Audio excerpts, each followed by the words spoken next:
Assalamualaikum warahmatullahi wabarakatuh.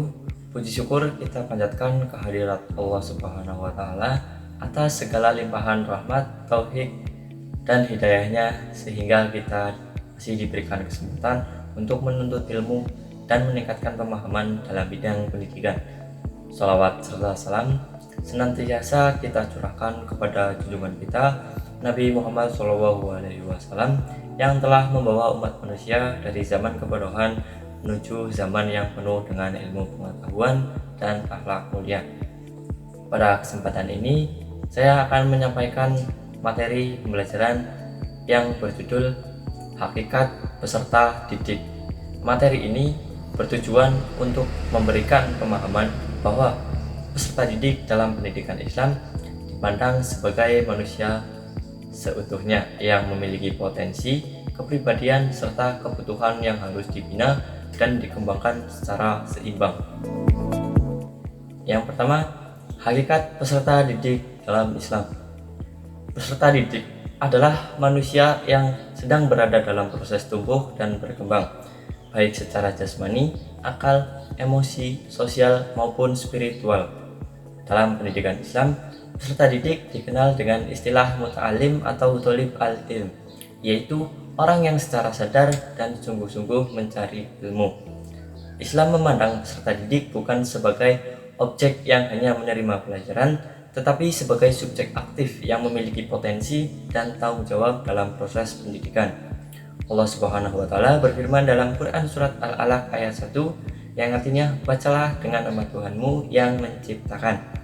Jadi ayat ini menunjukkan bahwa belajar adalah perintah langsung dari Allah Subhanahu wa Ta'ala.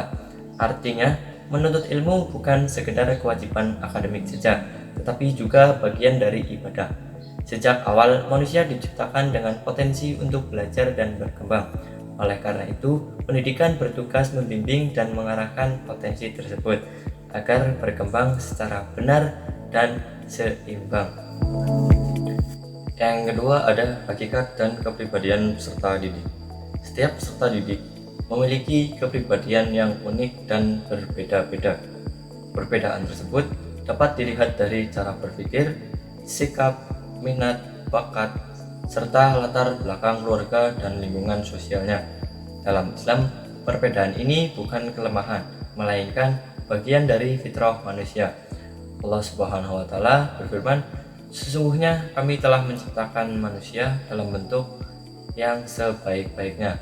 Quran Surat At-Tin ayat 4.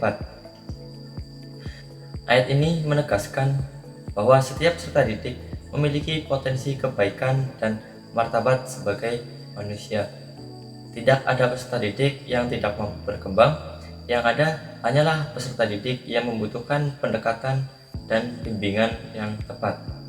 Pendidikan Islam tidak hanya menekankan kecerdasan intelektual, tetapi juga pembentukan kepribadian dan akhlak. Oleh karena itu, kepribadian peserta didik perlu dibina secara seimbang melalui aspek kognitif atau pengetahuan, aspek afektif, sikap dan nilai, dan aspek psikomotorik, perilaku, dan keterampilan. Dengan keseimbangan ini, diharapkan peserta didik tumbuh menjadi manusia yang berilmu, beriman, dan berakhlak mulia. Selanjutnya ada etika peserta didik. Etika peserta didik merupakan adab dan sikap yang harus dimiliki dalam proses menuntut ilmu. Dalam pendidikan Islam, adab memiliki kedudukan yang sangat penting, bahkan didahulukan sebelum ilmu. Rasulullah SAW bersabda, sesungguhnya aku diutus untuk menyempurnakan akhlak yang mulia. Hadis riwayat Ahmad. Jadi hadis ini itu menegaskan bahwa tujuan utama pendidikan Islam adalah pembentukan akhlak. Ilmu yang tidak disertai dengan etika dapat kehilangan makna dan bahkan membawa dampak negatif. Adapun etika peserta didik antara lain, yang pertama menghormati dan memuliakan guru, yang kedua bersikap sopan dan santun dalam perkataan serta perbuatan, ketiga disiplin dan bertanggung jawab dalam belajar, yang keempat ikhlas dalam menuntut ilmu. Dan yang kelima, menghargai teman serta perbedaan pendapat. Dengan etika yang baik, ilmu yang dipelajari tidak hanya bermanfaat secara akademik saja, tetapi juga membawa keberkahan dalam kehidupan. Selanjutnya ada kebutuhan peserta didik. Jadi, peserta didik memiliki berbagai kebutuhan yang harus dipenuhi agar proses belajar dapat berjalan secara optimal. Kebutuhan tersebut tidak hanya bersifat akademik, tetapi juga menyentuh aspek kemanusiaan secara menyeluruh.